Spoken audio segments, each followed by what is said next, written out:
How big of a competitive threat is Samsung today? And if it's not Samsung, what do you think is Apple's biggest competition? Well, in phones and tablets, it's probably Samsung. But, really the competitor is Google, right? And the other thing I thought was really cowardly on Apple's part is really they wanted to sue Google, right?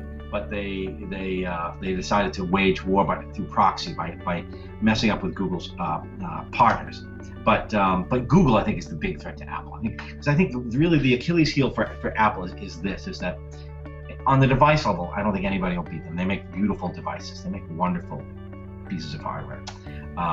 But the game now is going to be about the cloud and about the services and everything else you deliver on the back end. And I think Apple just doesn't get the cloud. I don't think they get how to do that. I think Google, oddly enough, does. And Google has to rely on handset makers to come up with decent handsets. Oh, they make their own too, the Nexus devices. But ultimately, the battle is going to be about who has the better cloud services, who has the better ecosystem. You're going to buy into one thing. And I personally prefer the Google ecosystem because I can buy into that ecosystem, but I can go get any hardware I want and it plugs in from a number of vendors, and it all plugs in.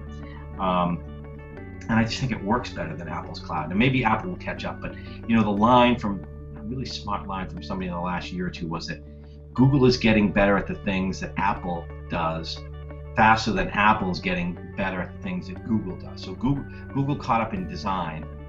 Apple is still struggling to come up in cloud services.